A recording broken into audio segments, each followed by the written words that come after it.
Welcome to Archery Talk 101 podcast, your guide to better archery skills. We'll bring you the latest tips, tricks, and expert advice, but that's not all. We'll also have interviews with top archers and industry professionals and reviews of the latest gear and equipment and much more. Get the recording started. Hi, my name is Roy Canterbury. I'm the host at Archery Talk 101, and we have Shaun on the line with us. We're going to talk to him about his exciting archery journey and what he's doing with archery. And as we start off with, we'll have Shaun introduce himself and tell us a little something about himself. Hi guys, like I said, my name's Shaun Schraeder. I'm one of the owners here at Double S Ranch. We're outfitters here in I want to say Central Texas, but it's a little more West Texas. We have a 2,700 acre ranch out here. I myself am a big bow hunter. Started bow hunting. Started when I was about 15. Didn't have much luck till I was probably 25, 30 before I actually connected with something. Nobody to help, just wanted a bow, and my mom bought me a bow for my 15th birthday, and I fought it and finally got my first doe when I was about 26, 27. And man, you'd have thought I shot the biggest thing walking. And kind of just been hooked ever since. And I started outfitting about 7 years ago, and just kind of it turned hunting into my passion into a living, basically. We got this ranch and we've set it up for bow hunting, and it's been a lot of fun. Yeah, it sounds like it. And with you guide hunts then on your ranch, or?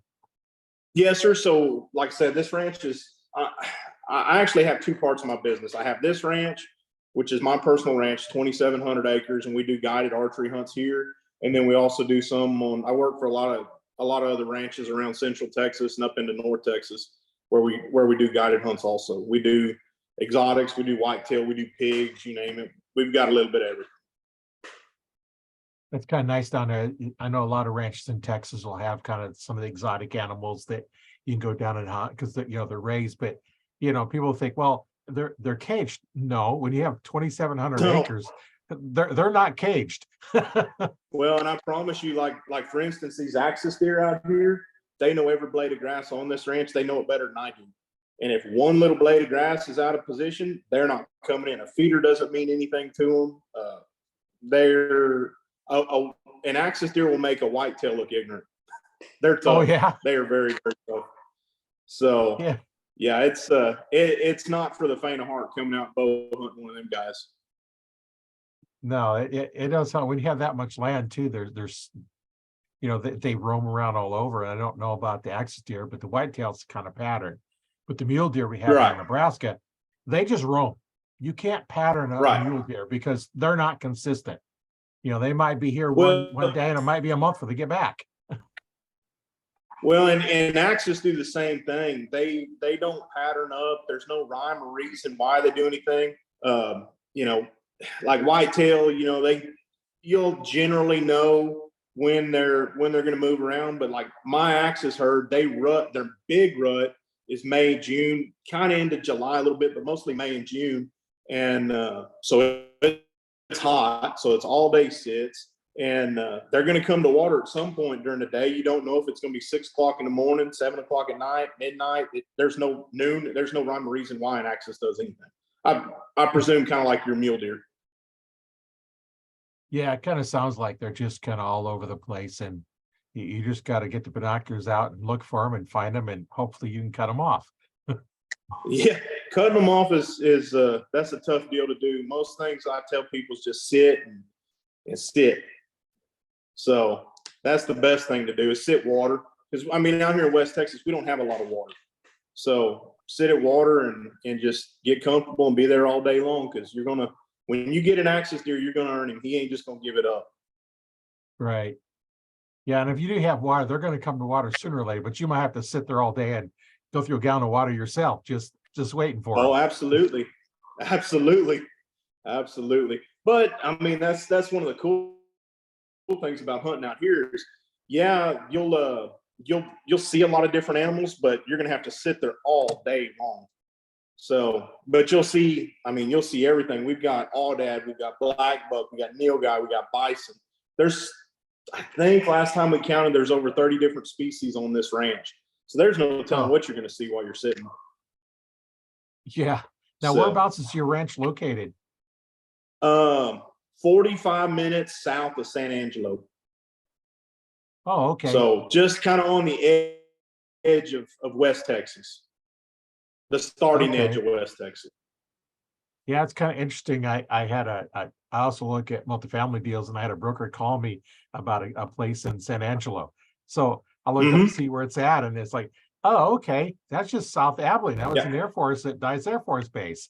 And, you know, and there's another Air Force base right there. So I was like, okay, I kind of know where it's at. We used to drive down to Odessa once in a while, and we had some friends that we met down there, and so I'm kind of somewhat familiar with it, but I kind of know the area now, and you know, that's some nice area to have that much land and have that many. I tell you what, it grows good deer. It grows good deer. All this mesquite country out here, mesquite beans, it grows really good deer out here.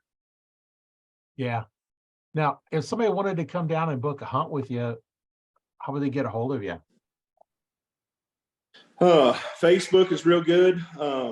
I've got Double S Adventures on Facebook. Also have Double S Ranchers, or this ranch specifically. Double S Adventures is the outfitting facet of my ranch or my business. That's where we book on a lot of other different ranches. But there, or my website, huntwithdoubles.com, or pick up the phone and call me. 940-255-7363. Call me. Okay. What I'll do for those listening and watching, I'll put the links in the description of how to get a hold of that. And then I'll just have you message me the information, and I'll just put it right in there. And that would makes it easier to connect in. And, you know, after all, it's like, hey, you know, let's help each other out. And, you know, if you're thinking about going on a hunt, you know, what better way to, you know, get a hold of somebody that you know, and you've talked to or listened to. And, you know, of course, now, you know, not really met you in person, but it's close we can get to in person without me driving to Texas or you're driving to Nebraska, you know. Exactly. But well, you know, it's funny. I get a lot of hunters from just had a set of hunters come from Nebraska. I think it was 3 or 4 weeks ago. Came down here, and they've hunted with me for 3 years. That's all they do is bow hunt. They will not pick up a rifle. They apparently, y'all don't have feral hogs up there, which we have no shortage of them down here. And everybody wants to come down here and shoot feral hogs. Come on, we got plenty. Yeah. So, I did that many years ago. A friend of mine, you know, he every couple of years he goes on a big hunt, and we went down to I think it's Cotulla, Texas, on a hog hunt. and I said, okay, I was born in Cotulla, Texas. I was born down there. Oh yeah. So went down there, and I was like, okay, I want to shoot him with a bow. They didn't get that message, so they put us in a blind that you shoot a rifle out of. So I'm basically standing in the doorway. I got my safety strap on so I don't fall out. I got it fastened with something in there. And I'm basically standing in the doorway, you know, waiting for one, and nothing come by. And then it's getting kind of late over the last days, and guys with he'd shot one. And so we just, the last day, I was like, you know what, I'm just going to grab the rifle, used his rifle, and a couple javelina come by, and I shot one, and he was videoing on an old VCR video recorder. And at the time I had a VCR player that I could do frame advance. So I wanted to see where I hit, because the first one I missed. I don't know how. Well, not being funny, it's gone for one, probably. But so I wanted to see where it hit. So I'm framing advance, and I actually caught the bullet on one of the frames on a VCR camera. I was like, cool. I did that. God, I can't remember the name of that hunting show we did, The Oath or something like that. And we were shooting a big cull buck, and same deal. We caught the bullet mid-flight. You could see it just about impact the deer. Same deal. Now, at all the deer we've hunted, that's the only one I've ever seen that with on a rifle. I mean, you'll catch those luminox all the time with archery stuff. Right. Because all mine are guided. So I'll have my guides film everything. And I love the slow-mo and watch that impact. It tells you so much about everything. I mean,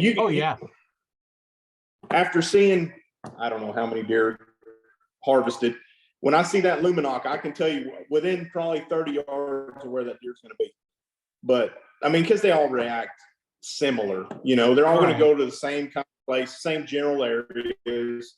But yeah, I can tell within 30 yards watching that luminop hit that deer. But pigs is a little bit different deal. Pigs is a crapshoot. You kind of know about where you hit, and you know if it's a good hit or a bad hit or marginal hit. You know, marginal hit, you're gonna be tracking them for a while, and a good hit, you still may track them for a while, but well, and now that doesn't count for the deer that are still up on their feet that we got to track and track and track. But a good solid hit, I can tell you where he's going to be. Yeah. But, well, and that's just experience that you have. Oh yeah. Pigs is a little bit different story. They don't play by the same rules. Yeah. But it's kind of interesting, you know, that it was a nice, interesting hunt when I went down there, and then of course, then I went on another hunt with javelina? Oh yeah. Yeah, nothing. It tastes like pork. Really? Yeah, God, I fixed it up. I can't get past the smell of them. Oh, I didn't notice anything. We just cut it up and ate it. Yeah, well, I mean, if you know how to skin them and you can get that meat, or that they've got a big scent gland in the middle of their back, and if you can get around that and get it off where it doesn't touch the meat, it won't stink. But if you accidentally nick that scent gland just a little bit, it smells like a skunk. Yeah. It's awful. Yeah, but I guess we never hit it because I didn't smell it. The guys at the ranch were, you know, helping us on, because we'd never cleaned javelina, so you know, and hogs, so we didn't really know exactly, you know, what to do, but you know, basically you just do like you do any other animal. But I think the last javelina I shot was down in Cthulhu also. We were down there hunting whitetail, and I shot the whitetail that I came down there to hunt, and javelina came in, big boar, and I hadn't shot one since I was a kid. I say big boar, I mean a big one, 75 pounds. But I shot him, and he's mounted. I got him over at the lodge. They're neat animals. Yeah. Well, but they're kind of on the decline a little bit, and I think it's because of the feral pigs. You don't see them as much as you used to when I was a kid, and they're just not around. The hogs. I don't know what's hogs are taking all the habitat. The hogs are messing everything down here. Yeah, they're tearing up everything. Yeah, but go down, and here's the deal: you get a whitetail hunt, but you get two boars with it. I shoot every one of them. So whitetail and two pigs. You shoot your deer, and you get two pigs that go after that. Right on. Yeah, we shoot a lot of pigs, but I don't have it in me to drive past one when I'm driving around on the ranch. It's light them up when you see them. But then we run dogs and everything else. So yeah, we try to keep them under control, but you can't. I mean, you figure they start breeding when they're 6 months old. They're going to have a litter of roughly 10, and they're going to have 3 litters a year, 2 to 3 litters a year. I mean, you can't keep up with that. And no natural predators. Yeah, you know, the one hog that's I see that as 30 little piglets, you know, every year out of each sow, and you know, even if you have 50% mortality rate, that's still 15 more which you don't for the next year. You don't. I was talking to a biologist the other day about him, and he said, you know, on them pigs, you can shoot the sow, and if her pigs are 3 days old, they can survive without her at 3 days old. Oh, it's insane. It is insane. But I don't know. I don't know how to get them under control. Keep hunting them. Yeah. Free hunts for hogs. That's it. That's it. Keep hunting. Come down and hunt all the hogs you want. Yeah. That'd be one way of doing it. I don't know if we can get enough people down here to do it. So yeah, just sit there and target practice, you know, take your bow down and shoot them, or even, you know, hey, some of us shoot rifles. Mhm. you know. We do a lot of bow hunts to pig. And Yeah. that's the way I like to hunt them. Hunt over water with archery equipment. Hunting them with a rifle. That just there's no challenge in that, you know. Oh no. Because I mean, pigs really can't see well. They don't hear well, but their nose is hard to beat. And to get in on a pig, especially an older pig, within bow range, 20, 30 yards. And I like to shoot a recurve to get in 10 to 15 yards is near impossible. It's hard to do. And I mean, I don't get me wrong. I love my compound bow. I've been shooting bare bows since I was 15, you know. I got where I was competitively shooting out there good ways. And I got into recurves, and that's what got me. That's what really got me was the recurves. If I'm gonna go hunt for me anymore, I'm taking the recurve. So and hunting pigs with a recurve, that's where it's at. Yeah. I heard that a lot of compound shooters, you know, picked up the recurve and just decided, you know, that's what they wanted to do. And Yep. you know, it definitely takes a lot of practice to get good at it. Oh my God. It takes so much practice. It's not even funny. Like I hadn't shot in probably, I don't know, 2 months, something like that. And I'm afraid of pulling it back out, how rusty I'm going to be. But getting ready for deer season, I hadn't had time to practice, and I know I'm going to be rusty. But that's my, I don't know, stress relief time. That's my therapy. Is get out there in the evenings and sling arrows. That's what I do. So running that, you probably don't get as much chance to go out and hunt as you normally would if you wasn't running the ranch. For me, I don't hunt a whole lot anymore. I don't get a chance to. But I take out a lot of hunters. I mean, we hunt probably 300 days a year out here. So I got a group that left yesterday, and I've got another group, big group, 2 groups showing up tomorrow. So yeah, I don't get a chance to sit as much as I'd like. But that's kind of the common theme.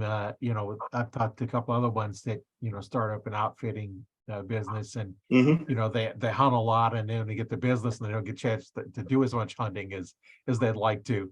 But you know, right. Hey, we're still in the archery world. That's, you know, that's what counts. And you know, sometimes taking that person out that hasn't really done much in archery and in seeing them, you know, kill their first deer or whatever animal it is, or hunting. That's exactly what I was going to say. That taking those guys out that have girls, I tell you what I like more than anything. If I can make a living doing just that, taking out kids to get their first one, I get more out of that than I do harvesting one. I mean, I've harvested a lot of animals. I mean, a lot of animals personally. But taking somebody out and reliving the excitement through them, to me, is more rewarding. I love it. That's what I got into this business for, you know. And you know, sitting there and talking about, you know, when you get somebody out there on their first deer with a bow, I sit there and I talk about that first doe I killed, and I tell you what, that first deer, I could have won a Super Bowl. I was more pumped. I've never been more pumped about anything in my life than harvesting that first doe. I mean, she was. I'll never forget it. I couldn't even get down out of the tree. I had to sit there for 30 minutes watching. I mean, she was down, knew she was down, and I couldn't get out of the tree. So, of course, we don't have no big trees out here. I had to only go down about 6 feet, but I couldn't get down. So, yeah, that was kind of it for me after that. And then I get, you know, when I see these guys come out here and they get their first deer with a bow, I get to relive that moment with them. You know, I get to go back to that moment in time for me, and it makes it worth doing. Yeah, that makes it really nice. And I know when you take somebody out and they get their first deer or something like that, you know, it's, you know, I know my one son, I took him out and there was this deer walking by, and so I didn't go out with him, but he kind of stalked up to it, and you know, being new, he didn't realize that what is behind the tree to draw. So it got out where he could see it, and it could see him, and he couldn't draw because he hadn't drawn. He didn't know that, you know, hey, while they're still behind the tree, you got to draw and hold until they step out. Right. And, but that was kind of exciting, watching him, sneak up, on that. And, that's always interesting. We do that. And I know one time was walking out, it was raining. It was supposed to quit raining. So we went out anyway. My son and I and my hunting partner, we went out. It was supposed to quit raining, and it didn't quit raining. It was still raining. Now it wasn't raining really hard, but it was just a bad enough rain that you didn't want to stay in it all day if you weren't seeing anything. So we finally decided, okay, it's like 9 o'clock or something. It was supposed to quit, 2 hours ago. So we decided to get down and go, and we're walking out. My son and I are walking, and here comes this doe, probably 20 yards in front of us. And we weren't really ready to go. And so I stopped and I told my son, I said, Chris, get ready, because I'm kind of blind. They're looking at me and I can't see what he's doing behind. So get ready so that you can, get your bow ready. And then, just kind of step off to the side a little bit and go ahead and shoot it. But it didn't wait long enough for him to get ready. But, that's, that was one of those, is like, okay, that was something that we hadn't really planned on, that we hadn't seen anything in the rain all day long until we walk out. And then, of course, that's when you're going to see them. Yeah. Every time. Yeah. Just Well, like when I was going pheasant hunting all the time, you're walking the field, you don't see any birds. And I was like, you're 20 yards from the end of the field, and there's the fence and then the road or something. And you're just like, oh, okay. All of a sudden, that last 20 feet or so, all the birds get up. And you're not ready because okay, I walked for a mile in this field and I had no birds. And then they'll get up right at the last second. Oh, yeah. Yeah. Well, it's like them deer coming in right at dark. They'll be there on camera when you're not sitting in the stand. They'll be there on camera every day as soon as the feeder goes off, because we run feeders here in Texas. And then you go sit in that stand and you don't see anything till right at dark, or, at all. I had a buck that I was hunting. Oh, I started this business, so it's probably 5 years ago. And sorry, my phone keeps going off. Probably 5 years ago, I'd had this big old, probably 5-year-old 8-pointer pattern. And I remember I was real excited. I had opening weekend, the archery season off. I didn't have nobody booked. So I was all excited. I told my wife, I said, I'm going to go sit in the blind. I'm going to get him. He's going to be in at this time, be ready for me to call and say, I got him. I pulled in, and I thought I had him pattern coming from the same direction, moving the same way, on time every day, until opening morning. When I get in there, he shows up from the wrong direction, 100 yards upwind of me, picks his head out, looks at me. I saw him for a brief second, and he walked off. I hunted that deer for, I think so we start roughly the 1st of October out here. I took a shot. I say I took a shot. I didn't really take a shot at the deer. My release slipped as I was about 3/4 drawn, and I launched an arrow over his back, I don't know, 30 feet, something like that. I've been sitting there. I finally figured out how to get to this buck. I came in way out and around. I figured I was blowing him out of his bed every day. So I went way out and around, got up in the blind. He came in like he was supposed to. I'm sitting down. I see him come in, and I put my blind, or my tree stand on the back side of the trees, just like what you're saying, so I can get drawn and peek around and take my shot. So everything was going good. I had him in. He kind of hung up at 30 yards. I said, well, we'll go ahead and send it. So I'm getting just about 3/4 drawn, and that release slips and launches that arrow over the top of his back. And I sit down, and I'm just disgusted because I've been hunting him for 2 weeks nonstop. And my ex-wife calls me and starts jumping my butt about something. And I'm on the phone with her, and this is like 2 minutes after I shot. And finally, I got mad, and I threw that phone. I still ain't found that phone. I was disgusted, and I never saw that deer again. Never saw him again. But I did find his sheds. He made it through the year, but I don't know what happened. I hadn't hunted that place since. But yeah, I was pretty upset about that one. Yeah, that would be when you miss it by that much, because there's something like that. I know I had one shot. I shot at a deer that failure, mechanical failure over something that, I say could have been prevented. If I would have double checked it one more time, it would have been a totally different outcome. Yeah. But I didn't. Yeah. So It's not good when you have mechanical failure. I know I had a release one time that broke, and I was about half draw, and I was at an indoor range at the club I was at. And, I always lean a little bit forward, point it to the target, and draw straight back as I lean, straighten up a little bit. So I'm always pointing at the target. Well, about halfway through, the release broke and ended up sending that arrow through the ductwork up in the ceiling. And, I'm shooting aluminum 25-12. So there's like, this 1/4-inch hole in this ductwork. And, the head of the release broke off. Well, and looking at it, what's wrong is when they designed it, they ground a knob and they got narrow and they got a little bit bigger so that you'd screw through in the back of it. And that's what held on. And it was so thin, it couldn't handle, the aluminum wasn't strong enough to be shot out of a 70-pound bow. And, and it broke. The head just broke. We found the head about 20 yards down range because we were shooting at 30 yards at that time. So, the head went launched clear down the range.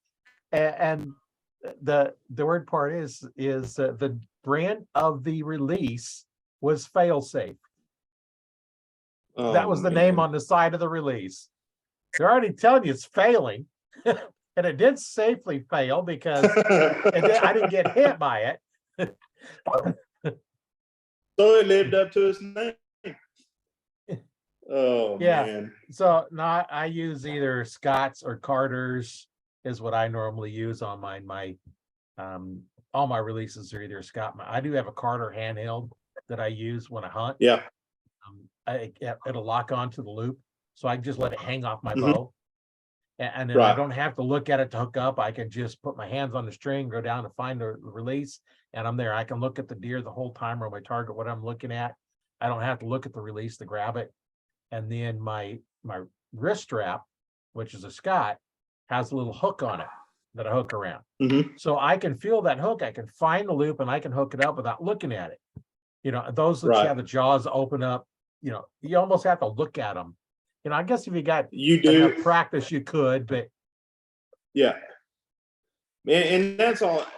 Those to me, I always, the jaw type is the ones I always went with because I could lock my finger in behind that trigger switch. And to me, let me rephrase that. After that incident I had, I switched back to that jaw type just because it made me feel better, and I didn't have any failures after that. Yeah. But it made me feel better. It's all what you get used to. Right. It's just all what you get used to. And that's what I shot forever, and that's what I enjoyed shooting is those clamp type ones. Yeah. And I don't get me to tell you what brand it is because I couldn't tell you that 20 years. It's the same release I've been shooting for 20 years. Yeah. Well, my Scott release I got from a guy that was a rep for Scott releases back in the 90s, and I still have it, still use it. That's the one I go to when it's really cold out, because here in Nebraska we can get some really cold days. Nothing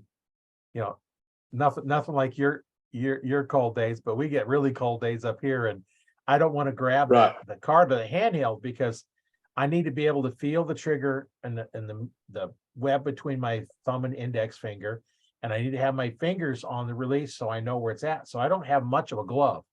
It's one of those fingerless ones that's kind of all wore out. But just the back of my hand and my palm is about all that is covered still. And when it's below freezing, I don't want to grab that cold aluminum. So I go to my wrist strap because then I can wear a glove. I just need the index finger exposed because that's all I need from there. So that's my really cold weather release. And, it doesn't matter what I never even thought about a cold weather release. Oh, yeah. I would never thought about a cold weather release. If we get below freezing out here for more than a couple of days, the state stops moving. Yeah. I was down, I'm trying to remember where that is. It's down south part of Texas by, for some reason I'm drawing a blank. It was in February, a couple years ago. and there was snow and it was cold. And of course, I'm okay because I'm That coming, was February from Nebraska, so I have my winter coat. But people that were down there, and it was part of it was an outdoor event, which wasn't planned, to be that cold. So it got heaters out, and people are freezing, and like, this isn't cold to me. we refer to that particular, I know exactly what February you're talking about. We refer to that as the apocalypse out here because we had what, 5 days below zero. I went 6 days without power, 8 days without water. Everything froze up, and yeah, that was a rough one for us. Yeah, that kind of was really tough down in Texas because you don't normally get that cold of weather, but We never get that cold of weather. I mean, I'm 41 years old. I've lived here my whole life. I've never seen 0 degrees in Texas ever. when I was in Abilene, one year, I think it was 75. We had snow Christmas Eve. Now it's gone by 10 o'clock next morning, but it snowed Christmas Eve. Absolutely. It's like, cool. Yeah, you got your white You know. Christmas. That's it.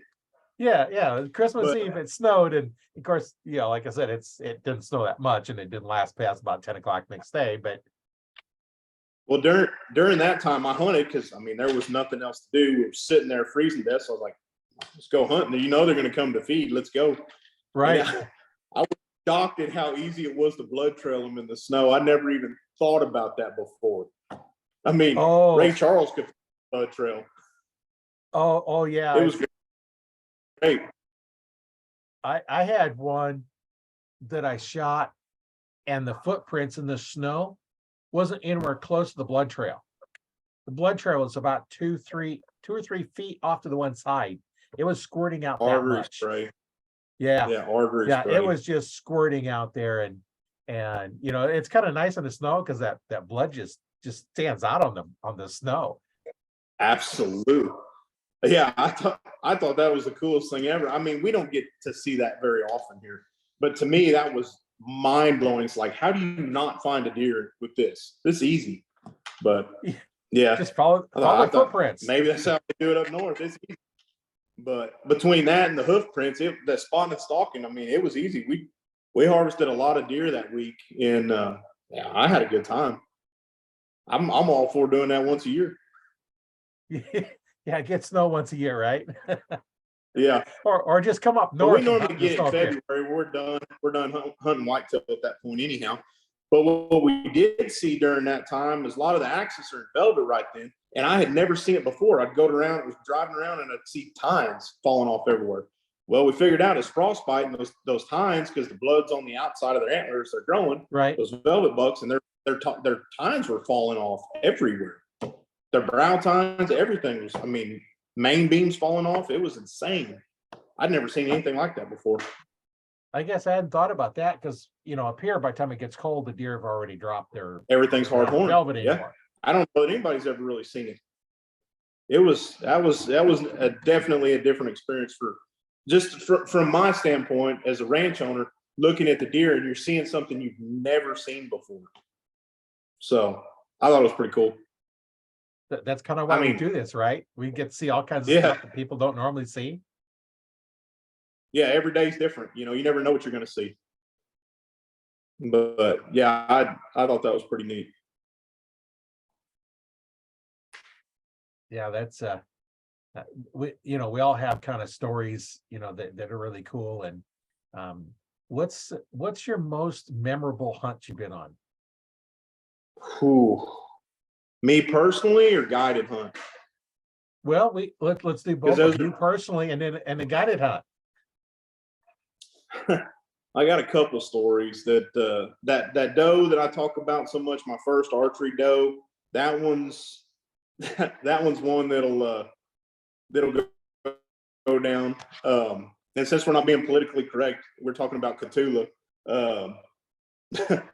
We were down there bow hunting just south of Cotulla at a buddy of mine's place, and we were looking for one specific management deer. And of course, like I said, you said we weren't being politically correct. I'm going to tell the whole story. Well, We're down there hunting, having a good time, drinking beer all day. And I'm sitting there's no trees down there to hang a tree stand in. So we're sitting in this pop-up, two of us, and I had to pee. So I'm got the pop-up zipped up. I'm out the back. I'm still in the blind, but doing my business.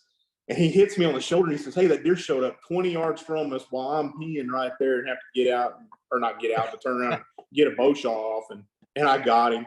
But those two were probably my two favorite hunts. I mean, that buck, he was a 145-inch whitetail buck, and the whole thing was a comedy of errors. Like nothing about it should have worked. We were sitting in the wide open. We just put down that pop-up that day. We went out there and dumped some corn on the ground, no feeders, it shouldn't have worked. We weren't even there we were trying to hunt, but we weren't trying to hunt. You know what I mean? Yeah. It was just one of those days we're just here having a time. And we got him. That whitetail doe, though, she'll go down as probably my all-time favorite harvest. I mean, it was nothing. When I got her, there was a little oak tree out in the middle of the field, and I saw these does walking back and forth there every day. So I started putting corn on the ground every day about the same time.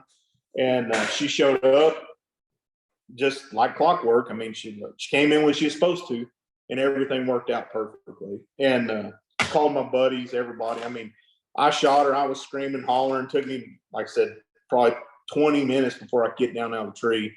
And calling all my buddies, telling them, and I was just pumped. As far as my guided hunt, man, I've had some good ones. The best one I've done, and it was a rifle hunt. This group that I've done a lot of work with called Texas Hunt for the Cure, they take out kids that have terminal diseases or life-changing events happen to them. And they sent me a little girl. She was 4.5 years old. The ranch that they normally took them to wouldn't take her because she was too young. She was 4.5 when they sent her to me the first time. And within about 5 minutes, I mean, I've got a daughter, I've got a stepdaughter, I got 2 adopted daughters and a daughter. There's a lot of little girls on my side of the family, you know what I mean? Yeah. So they sent me this little girl. She had me wrapped around her finger within 5 minutes, and she knew it.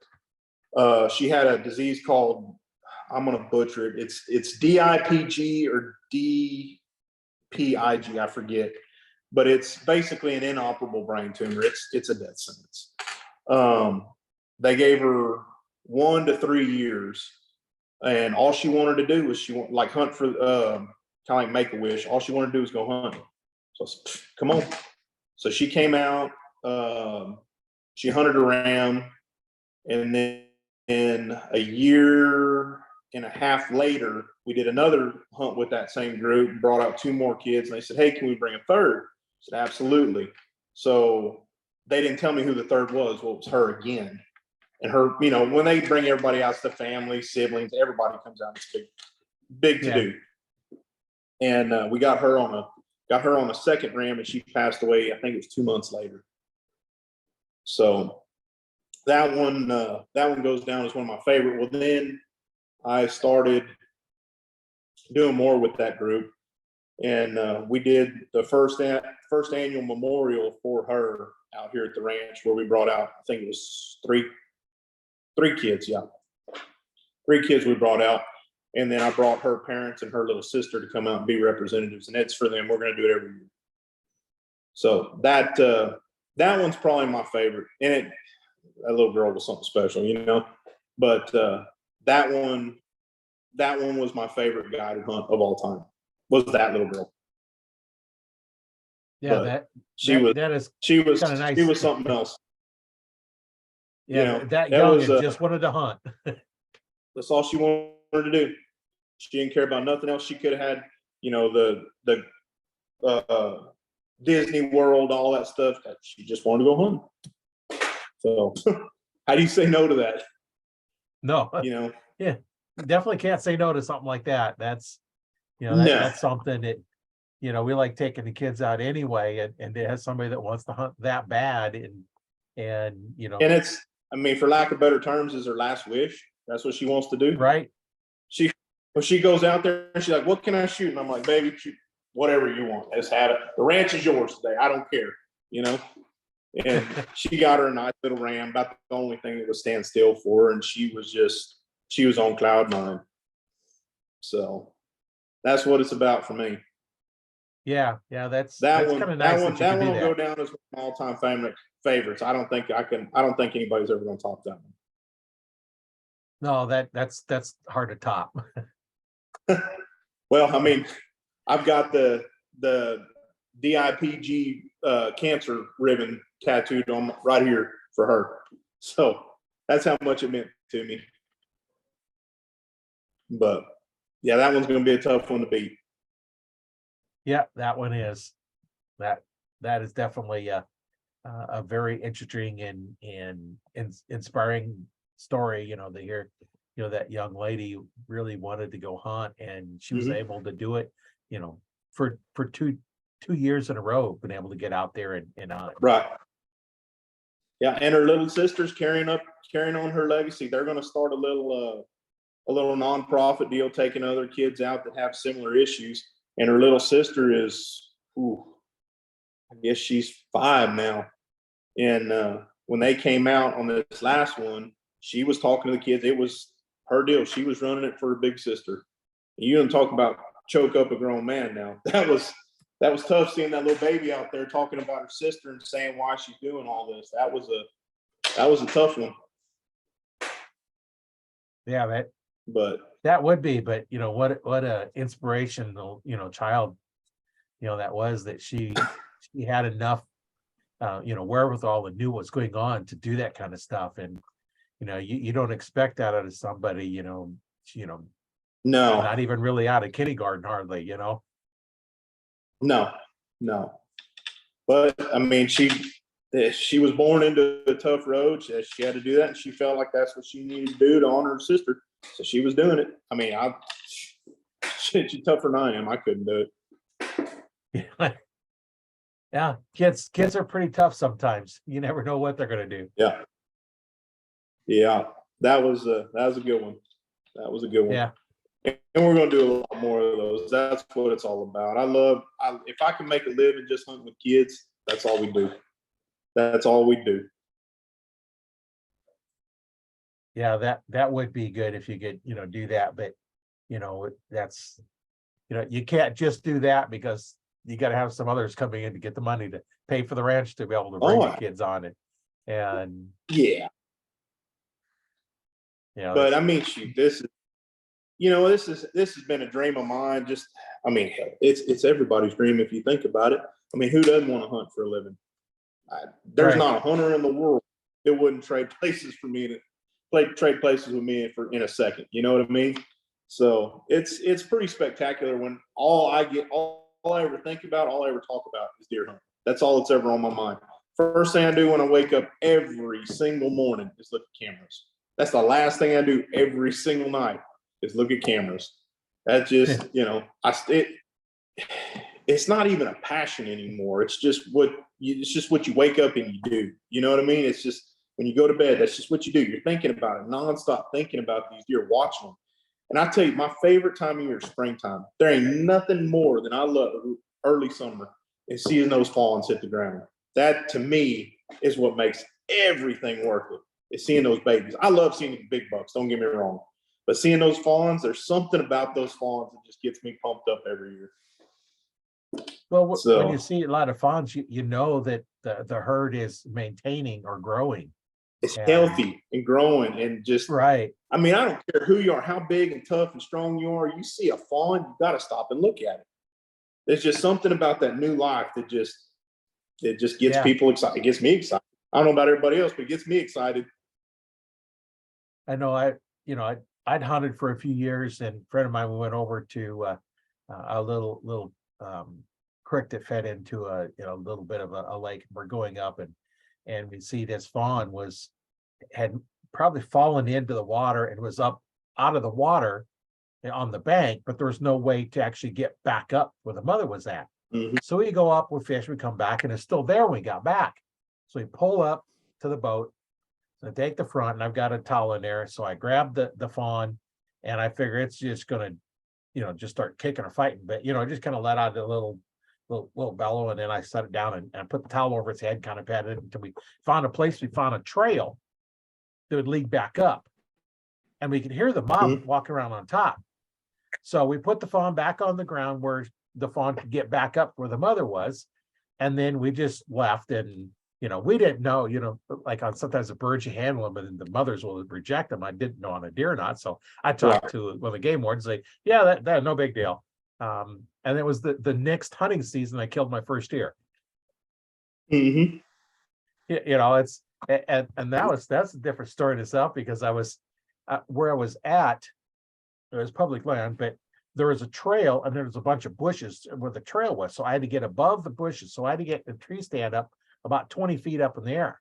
So I'm putting in pegs and get up there, and I'm up there almost on the top, and I see this couple and this kid come walking through.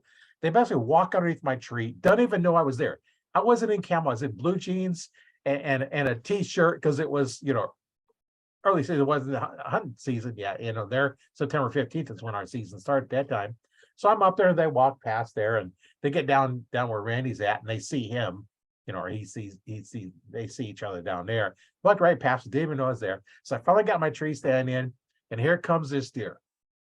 And it was a buck, a small basket one, but my first year, I don't care. First, I'm gonna take a shot, I'm gonna shoot it, and Mm-hmm. I'm shooting 52 pounds, a big, heavy, I think that time a 2117 arrow with 145 grain tip on it. And I shot, and when that deer turned around, I've got about almost 3 feet of arrow sticking out the other side of the deer. I think the fletching stopped it from exiting the deer, and it run through the tall grass, and I'm trying, the first time I experienced tracking, so I wanted to track it. We kind of knew where it went. In fact, Randy went up and actually found it, and I said, I'm still going to track it. He knows where it's at, but I want to track it to find it, because I'd never really tracked before. First year I shot, Right. so I tracked it, and we come up to it, and I got a little better tracking after that. But the first year, I was 20 feet up in the air, and it's a 40-yard shot. And I sent that arrow at 52 pounds clean through the deer, just about. Yeah, I've seen them hang up like that. But a 40-yard shot on a whitetail is a heck of a shot. I don't know that I've ever shot one that far. Not a whitetail. That's the longest I've shot. I've shot them a few at 20, not many. I set up for 20-yard shot, but those darn deer, they won't stay that far away. They always come in closer. I've had them walking 5 feet from my tree stand. I've shot more of them at 10 yards than I have at 20 yards or longer. Wow. They're just, well, y'all have got trees that you can get into. Our trees aren't that tall out here, so getting them that close is hard. That spot that I was telling you about where I shot my first doe, after I killed her, I started playing. I said, because I was hand feeding out there every day. I didn't have a feed or nothing set up. So I'd go out there with a bucket of corn and dump a little corn out every day. So I started seeing how close I could feed them up to that tree. And like I said, I was 6, maybe 8 feet off the ground, just in a crook of an oak tree. And I started getting them in about 5 to 7 yards, somewhere in there. I thought, well, I'm going to shoot one. Well, then I didn't think about being 5 to 7 yards away and only being 8 feet off the ground. You can't get drawn in a little oak tree in South Texas or in Texas. You move a muscle and they're looking at you. Well, I didn't know. I was just playing around. I said I was 25 years old, just being a kid, just jacking around. I learned a lot that year. About how to hunt deer with a bow. But distance is your favor, or is your friend in Texas. So I won't hardly shots. I won't never get them within 20 yards. 20 to 30 is about where I like them to be. I don't like to shoot over 30 on a whitetail. They jump that string way too fast. But yeah, that's where 20 to 30 is where I like to be here. Yeah, and I try, like I said, I try to set up for 20-yard shots because I prefer that 20-yard shot. Right. Until they get really close, I don't have to worry about, difference in the pin. 10 yards to 20 yards, I may be an inch difference on impact. But now start getting into the 5 feet, now then it's a completely different story. Now that 20-yard pin, you completely missed it low. So I've never shot anything that close. Yeah, you had to try it sometime. Set up a target, plenty big enough. Just take a regular target and put a single spot or 5-spot, whatever, and stand 5 feet away from it and put your 20-yard pin on the X and shoot. And you're going to see you're probably about 3 inches low. Really? Yep. Think about it. Now, I've talked about this in other times too. Your eye is your peep. Your sights are at your eye level. Where's the arrow? That's true. The arrow's down by a corner of your mouth. And what's the difference between your eye and your mouth? Probably about 3 inches. Right. So that arrow is leaving the bow 3 inches low. And at 5 feet, you don't have time to raise up to where your 20-yard pin is. Yeah, that makes sense. That's why people never shoot through blinds. I don't ever shoot that close. What's that? That's why people shoot through their blinds. Because they don't realize the arrow is way below where the sight. Oh, I had to pin right on it. Well, you need to look because the arrow is about 3 inches lower. And when you shoot, if you're not at least 3 inches above, so sitting in a blind, if you don't sit up or have yourself up high enough, you're going to shoot through the wrong part of the blind. You know, a lot of them shoot through mesh in them, but yeah, they shoot through my pop-ups all the time. I mean, I've had them shoot through my box stands with rifles. The same deal, just that difference in the scope versus the barrel. But yeah, I didn't even. I never would have even thought about shooting 5 foot on anything because they don't get that close out here. Right. Yeah. I know some of the 3D tournaments, they'll put targets up really, really close because it messes with a lot of people because they don't know how to shoot them. And lots of times, so I've had guys say, well, I'll just sight down the arrow. Have you ever done that before? Well, no, I'll just sight down the arrow. Well, you're not going to do very good. No, that don't work. You got to practice it.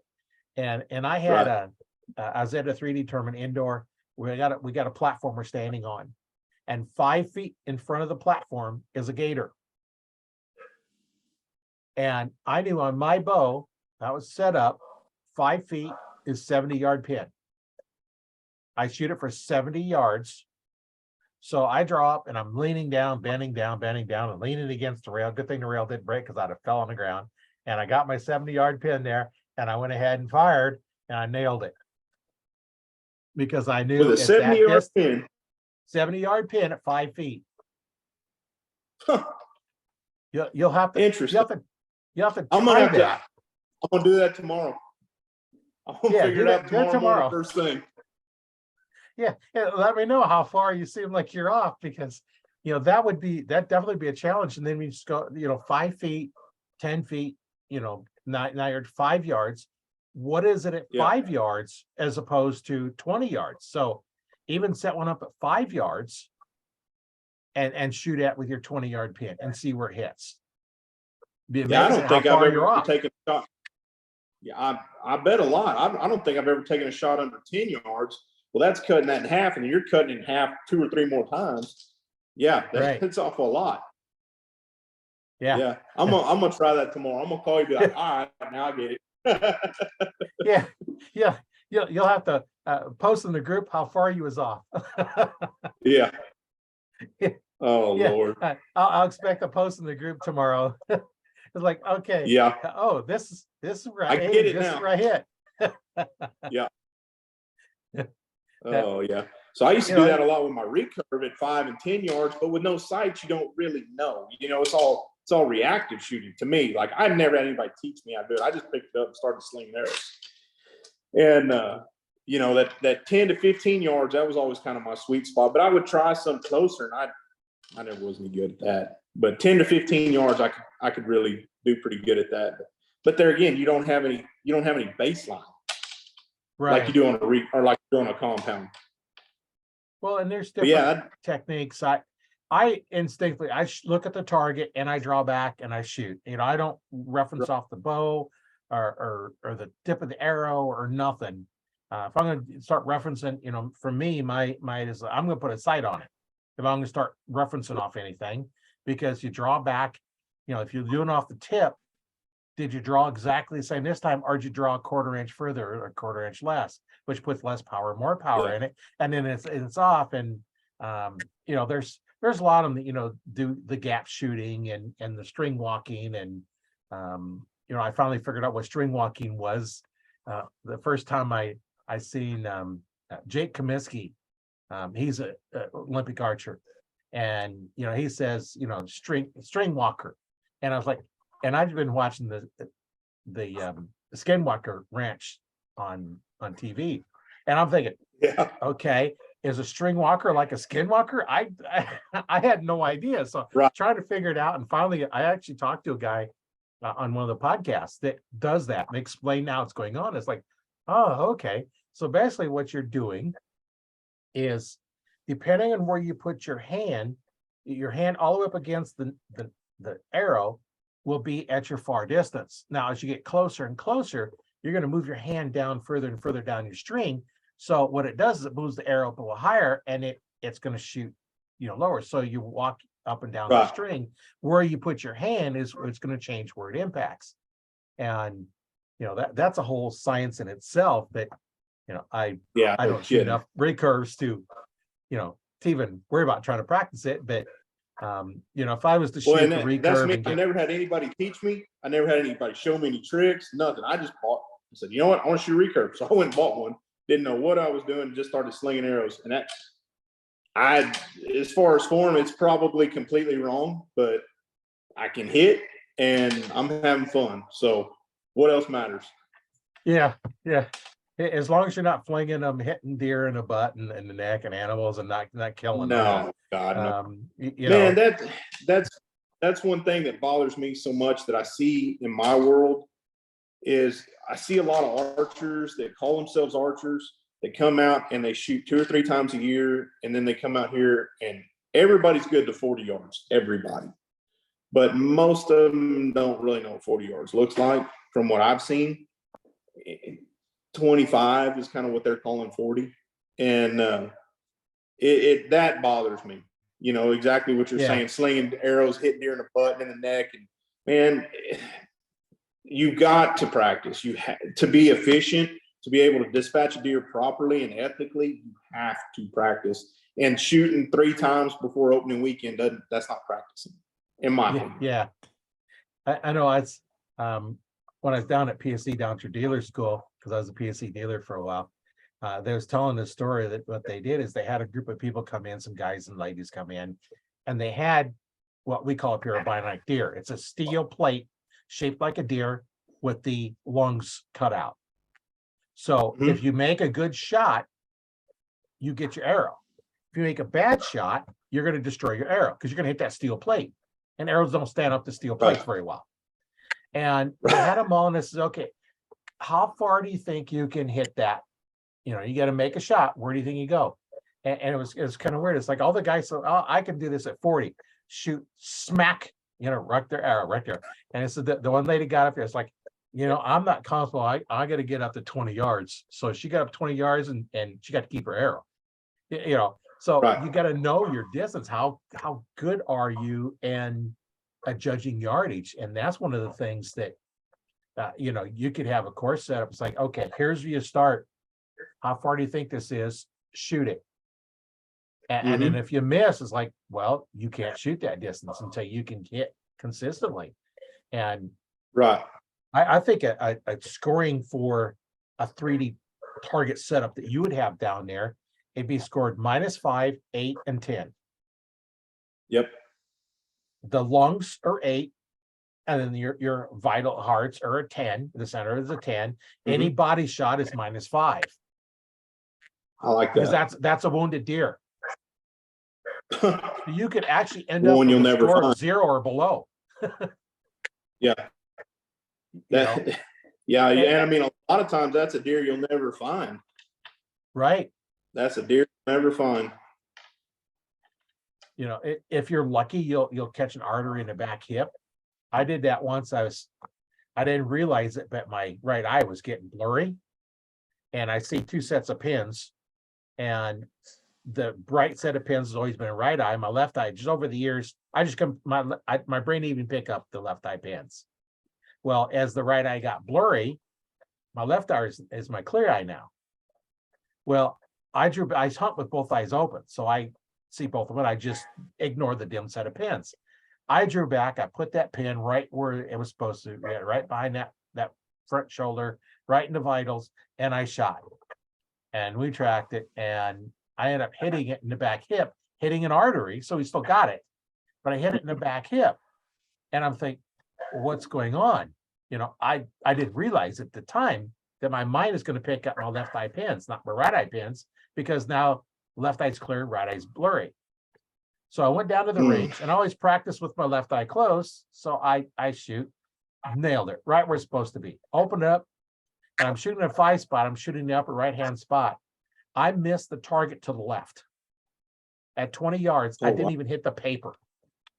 And I was like, what's going on? So then I closed my eye and opened up. It's like, oh, okay. I have a blurry eye. Then now I'm still right eye dominant, but my left eye is the one that's going to pick up the pins.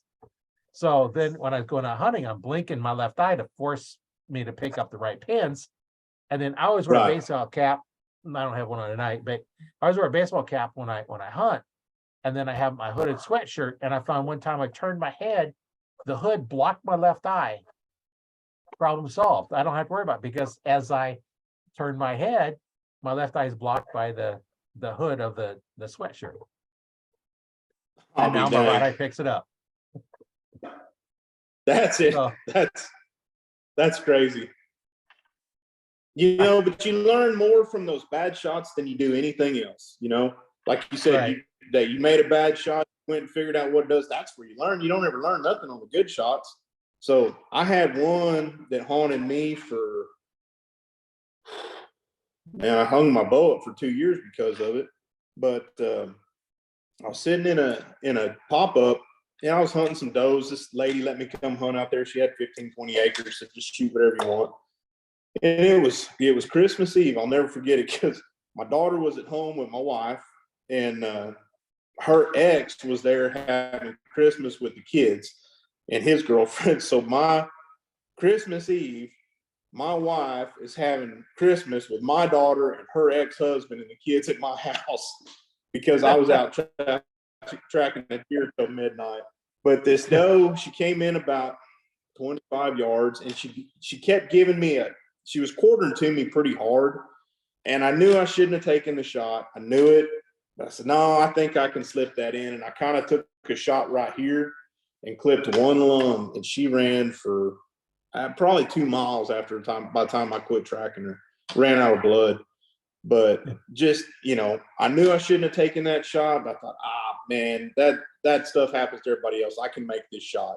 And I'm sure I killed her. I just never found her. And that hunt, I literally hung my bow up for 2 years because of that shot. Didn't pull it out, just because I was disgusted with myself. But ever since then, I've been a whole lot more, I don't want to say cautious, but cautious of the shots I take. And it's a lot more than cautious. Like, I'm adamant we are taking these shots and only these shots. Broadside or quartering away, I will not take a quartering to me shot. That arrow hits and it goes to deflect back just a little bit and you're chasing the deer. I'm not doing it anymore. Not doing it. Me personally. That one doe wrecked me of taking a marginal shot. Well, but that's a good thing. Those marginal shots is what, gets, coyote food, that, we don't get to eat it. The coyotes do. And that'll keep me up at night.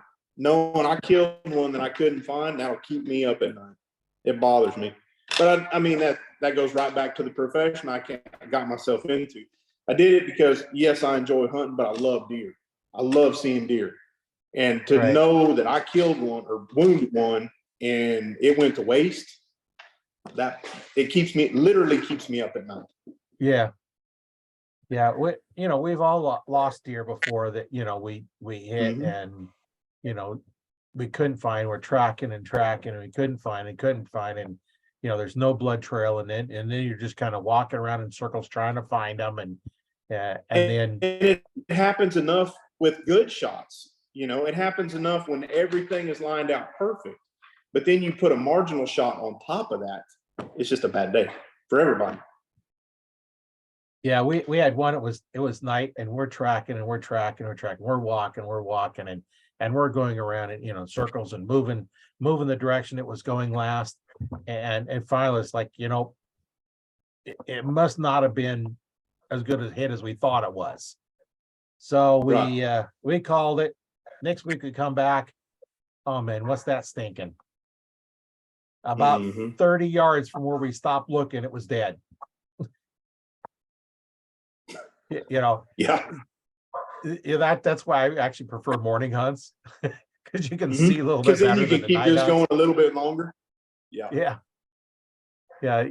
You go so long, it's like, okay, I don't know where this is at. We track it, and a lot of times we'll leave little marker flags along the way, so you can look back and see where's the trail, where's it most likely going to go, and because they don't normally take big turns. I have seen them do No, that though. Just all of a sudden take a right hand turn and for no reason at all. And that's pretty rare. uh, That's pretty yeah. rare they do that. But you're talking about the flagging tape. I use glow sticks at night. When Oh I'm yeah. tracking at night, I carry glow sticks in my bag. That way I can hook them on the trees and keep going. Oh yeah. Yeah. Those are But pretty nice too when you're trying to track something that goes that far at night. yeah. Good flashlights definitely help. Oh, for sure. Instead of your cell phone trying to walk around out there trying to get, I've Oh done that yeah. plenty of times. Yeah. Yeah. Cell phone dies. I got a little bitty mini mag. I'll carry two of them with me, and those are almost kind of perfect because you get too much light, you can't see the Hmm. blood. You want a Right. small thing, It so it drowns. focuses you in one spot. So you're finding Yeah. them. And if we've tracked them down where they're, you know, the size of a pea is bigger than the blood drops. Oh, for sure. And you track and it's like, okay, here's another 20 feet, another drop, another 20 feet, another drop, and if you don't flag it somehow, you're going to lose where that last one is at and say, okay, I'm dripping here, then it's got to be up here, and go look for it again. And one thing to Right. remember is, do not walk on the trail that you're blood trailing on. Walk off to the side, Yeah. because if you walk, But walk why, past one, you stir that's the why down, leaves. yeah. Well, down here, well, we don't have a lot of leaves, Oh, but yeah. down here, dogs do a world of good. I'm a firm believer in tracking dogs. Because like I said, I do not like having one wounded that we can't get. So we'll bring the dogs in, and I'm not going to let one go to waste. I just don't have it in me. Not if I can help it. Well, and a good So tracking dog, you're not hunting with the dogs, but you're using the tracker no, after you killed them and or shot them. correct. And I've never really And checked Nebraska what their laws are in using tracking dogs, but I know other places, they have people that have tracking dogs, and you get one down, can't find it, call them up, and they'll help you track your deer. And so from what I've seen from archery hunters that come down here in Texas guys, generally speaking, my recovery rate on archery hunters is about 50% without a dog. 50% recovery rate is what that's we're looking at on my commercial operation. With the dogs, of that 50% that I wouldn't recover, it's gone up to 95%. that's definitely So worth having the dogs. 100% worth having the dogs. So yeah, you can't function without the dogs. So I mean, we call them in a lot. Yeah, But they're not hunting for us. I mean, it's not like a deer drive. It's just like what you said, finding a wounded deer or a right. dead deer. Gut shot deer don't bleed. So if you pull that arrow No, a little bit, you're not going to find them till the next day when the buzzards find them. Liver shots will bleed a little bit, but they don't bleed a lot. And it's just little drops here and there, unless you find them where they're bed down, and then you'll find a pool of blood. But other than that, they're moving, and they'll stay up for hours. right. Well, and last time too, when you do get that bad shot, don't chase them, because they're going to get up and run Oh your yeah. Miami blood trail. I know one time I was hunting, and it was up here in Nebraska in December, I think, and it was predicting about 3 inches or so of snow later that night. Well, I got on my tree stand and this deer comes by and I shot it, ended up getting a bad shot on it. And so I sat there for a while. My hunting buddy coming, I got down and found the first blood. And then I just kind of waited for him to show up, a couple hours later, and we're starting to track. And, this is, been probably 3 hours since I shot it. And we're tracking. All of a sudden this deer gets up and runs off. Mhm. So we go over where it was at. Okay, there's some blood pooling down there. We're done. So we left, walked straight out, so we knew where to come back to. So Randy and his son and I, we come back the next night, because I had to work. And so we're tracking, and I tell him, we're looking for a lump of snow. You're not going to see a deer. It's covered with snow. Yeah. So we're walking around trying to find all these lumps, and I found it about 30 yards away. It bedded back down and it died. From where you jumped it? Yeah, from where I jumped it, it ran about 30 yards and laid back down. Wow. And because we just stopped, we didn't walk any further down after it. It just got up and run and laid back down. And when we got there, now you got to remember this, it's got snow on it, but it got down into, well, it was below freezing or you wouldn't have snow. Probably in the 20s. I think it was around in the 20s. And we come back the next night. Yeah. The legs were froze, but the inside body was still warm. He just that sounds like liver. Was it a liver shot? I don't remember where it was. I know it was a little too far back. Yeah. But yeah, it was still warm. So, and of course, snow will insulate a little bit, but when it's that cold, it laid down and it laid there for quite a while before it died, and was able to get it because we just let it lay. If we'd have kept going, would have never got it. Yeah. That to me sounds like a liver shot deer, because they have a tendency of doing that. They'll go a little bit and then bed down, and then go a little bit and bed down. Gut shot deer, they move a little bit. Down here, you always find them closer to water. They're going to water, but they're traveling, generally speaking. Right. Those liver shot deer are like that, bed down, and it's just time. You just got to let them go. I mean, it like you said, it set up overnight and all day and was still warm. I mean, I've seen them go 12 hours before you find them from a liver shot. So that makes a lot of sense, especially with a bow. They go a long time with a bow. Yeah, you don't like doing that, and that was the only one I shot while it was moving. Yeah. And, I wanted to be my tree stand by 4 o'clock because where I was at further down, they're getting there too late. So I moved up further, and I guess some kids or something was up there and kicked it up because it wasn't walking; it was kind of trotting.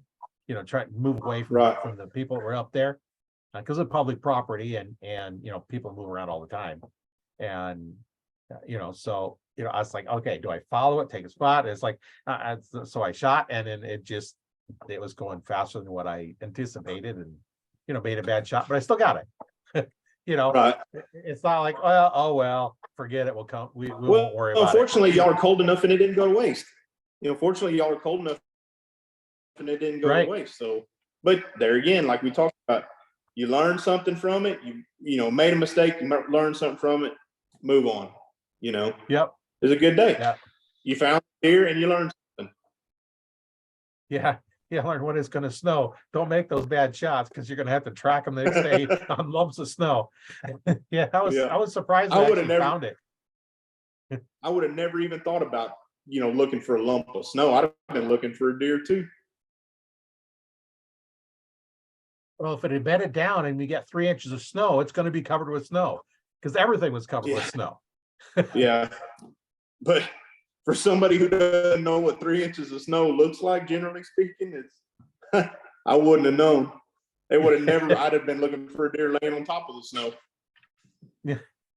No, they'd be underneath the snow. Now that's crazy. Even the live ones, when it's snowing, they'll have snow all over them. They don't get up and shake it off. When it's snowing, they just kind of sit there and wait and and save their energy. With that much snow, there's not really no food. Yeah, because they can't get food. So lots of times they'll just sit there. If it snowed like that, a lot of times they'll just sit and they won't get out and move or anything, because there's no food for them to go. Yeah, they're if they extend more energy then what they consume food, then why move? Yeah, exactly. They're smart. Yeah. Yeah, they're kind of tricky sometimes. You know what they do. They're, you just never know what they're going to do. And Yeah. so let's see. I always like to hear stories. Uh, what is probably the most challenging hunt you've been on? Ooh.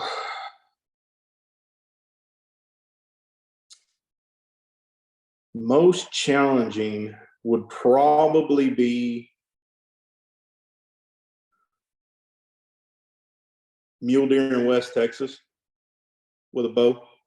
I did it the first year with a rifle, and it was too easy. The next year, I went out with archery equipment and spotting and stalking out there in that flat country. Because, and I say West Texas, in the Panhandle, there's just flat. We walked miles and miles and miles and miles, and I finally killed one.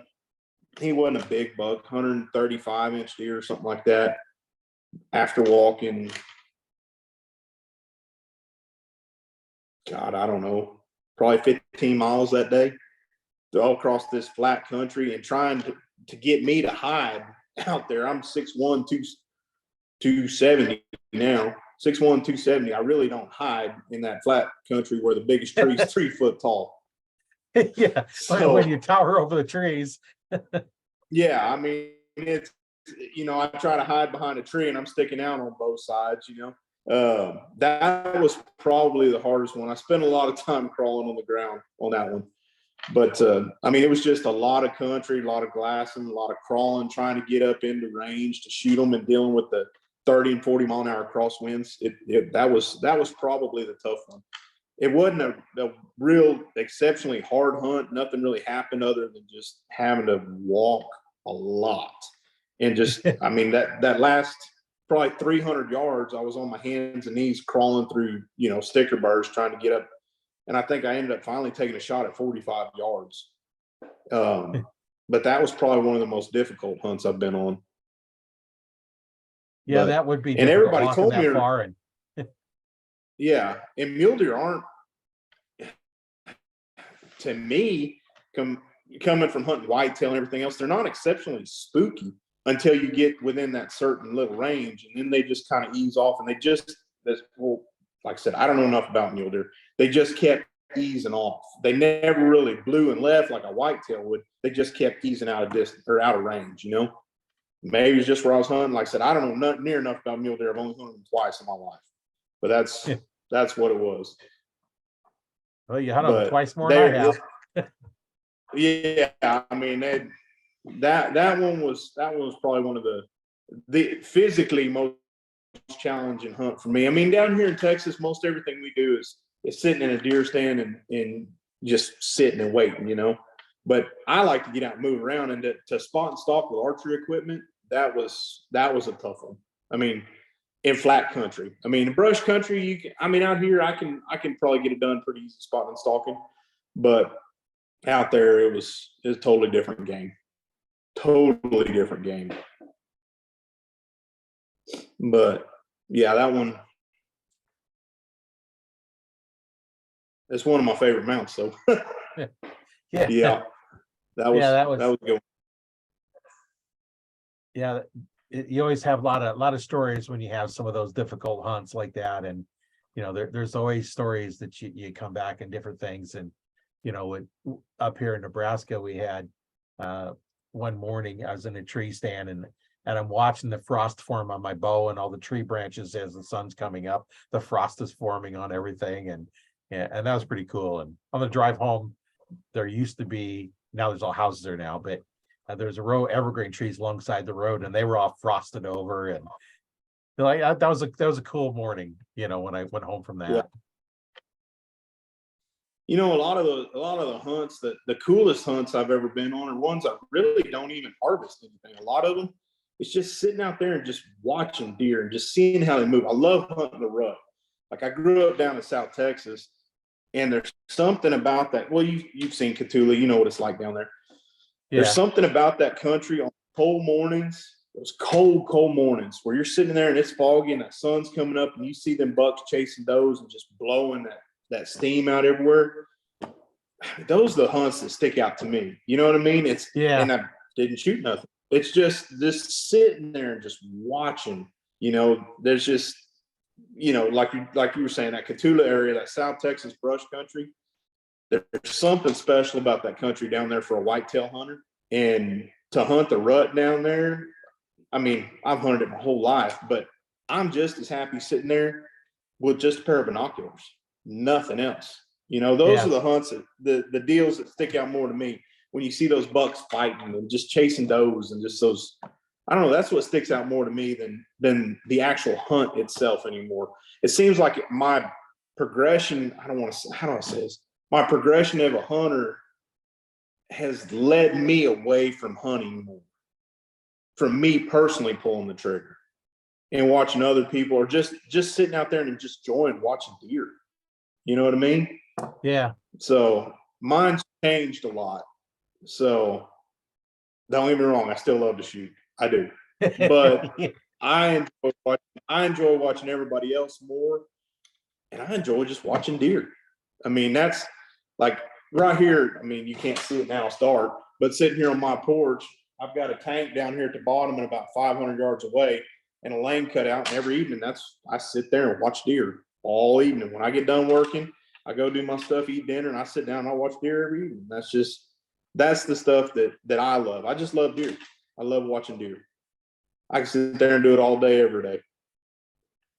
Yeah, they're kind of interesting. And then when you get some that are playing, like the fawns are out there, they're playing and having a good old time. And, the does are just kind of bouncing around, looking around. And I know one time I was in a tree stand and this doe and this fawn come walking by and they stop and the fawn beds down and the doe walks off.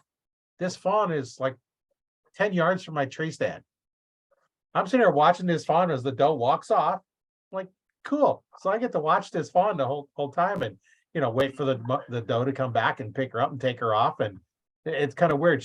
She bedded her fawn down right next to a hunter. That's neat. I wasn't going to shoot it, because, I'm out shooting for does, Now, if another doe come by that wasn't the mother of that one, I'd have shot it, But, I was going to let that fawn go. And if the doe come back, I'd let the fawn and the doe take off. And it was just, I wasn't going to shoot the fawn or the mother of the fawn. Right. At that time. I mean, truthfully, the fawn age, that fawn would have been fine at that age to survive, right. I'm sure. It would have survived. Generally, September, October. It's the principle, and I get that. I mean, I respect that, and I don't like shooting does until about March. Me personally, or March. Obviously, can't shoot. I meant to say November. Can't shoot does in March. I know that, but yeah. Talk about a slip there. Yeah. But yeah, I mean, I want them babies to get up big enough, and then we'll shoot some does, But yeah, that's my passion anymore. It's just watching the deer. I mean, that's my biggest thing is I just love watching deer. Yeah, it's interesting to watch them, and of course, it's always nice to go shoot them. But yeah.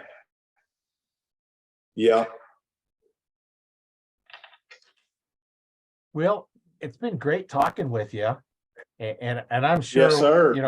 We're gonna have some people definitely check out your hunt down there, because it sounds like it'd be really cool to go down there and shoot something that you wouldn't normally be able to shoot. And I got whitetail up here and turkeys and stuff like that, but I think it'd be kind of cool to go down and shoot something with the exotic animals that we don't get to see and hunt some of those and just take something different. I get a lot of people that come. Yeah, I get people that come through the gate and we're driving to the lodge and they're seeing animals run across the road and they're like, "Where are we?" You'll you'll have African animals run across, and then you'll have like Axis blackbuck nilgai. They're from India, so you'll see some of them run across, and then there's no telling. I've got ostriches that hang around. I've got kangaroos that they're not here to hunt. They're my pets, But you're sitting in the blind. There's no telling what's going to walk out in front of you, and it just makes for a fun sit because, like I said, you'll sit in a blind on any given day and see 10 different species easily 10 different species per sit. So it's just a neat experience for somebody who's never done it.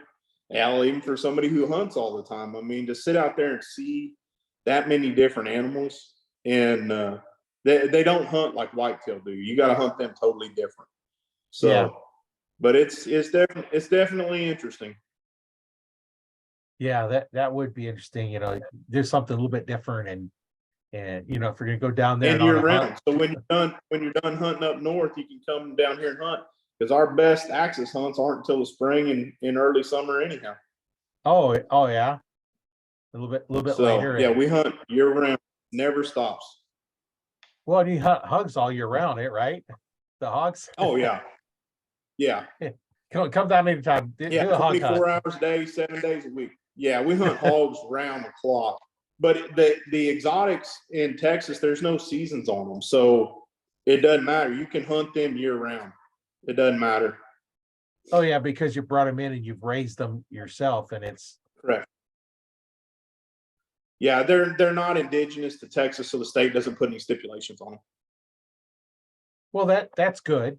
Mhm. That you do have something you can go down and hunt. If you want to, I need to go hunt. I want to go hunting, and it's summertime. Although hunting in Texas in the summertime is going to be a little warm one. So shorts and snake boots are appropriate hunting attire during the summertime. Yeah. Well, and and then get out and go 103 days out there, and important to find those animals right away when it's that hot out, because you don't have much time. Oh yeah, but for sure, yeah, we got to get them down quick. But we don't. Once we shoot, we don't waste no time. We're on them, and we're getting that hide off of them pretty quick. Right. Yeah, that's kind of the key. And one of the things I discovered up here, Mike and I, when we were hunting, we had one deer that was just all full of dirt and stuff, and so we took the hose, we hosed it down, just to get this dunk off the hide, and that hide peeled off so nice. I was like, oh, so we started hosing it down every time. We'd hose it down, that hide peels off really nice, and I don't know what it is, but that water just loosens that hide up. We just soak it. Yeah, we've done that with pigs, similar stuff with pigs. I've never done it with deer, but we've done it a bunch of time with pigs. Yeah, you have to try it sometime on a deer. Just hose it down, and it almost like it kind of separates. And it, how the deer hide, it's really hard and stuck. When you soak it down, it's not stuck so hard. You can pull it off fairly easy. Interesting. Yeah, I've done it with pigs. I'll take scalding hot water, especially when they've got a lot of fleas and ticks, and I'll dump that on them, and it'll kill those fleas and ticks, and then you can go and skin them. But it makes it hide loosen up a little. I guess it's the fat makes that fat loosen up a little bit, and then you can get them skinned out pretty easy. But I've never tried that with deer. Yeah, you'll have to try it. Well, I'll do it this weekend. We're going to try it. Try it. Yeah, I expect to see a post in the group on how well it worked for you. Absolutely. Yeah. I was like, okay, that's something I hadn't really mentioned in the group, but yeah, that would be something. How many soak? The question: how many soak the hide before you skin your deer? Yeah, that's a totally new one for me, but it's dang sure worth trying. Yeah. We'll give it a shot this weekend, see what it does. Well, in closing, what would you like to tell our listeners?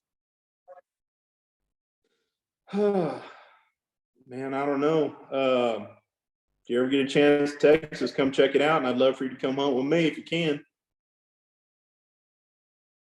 Yeah, I'm sure we'll have some take you up on it, because it sounds like you have a great operation down there, and And remind everybody what the name of the ranch is.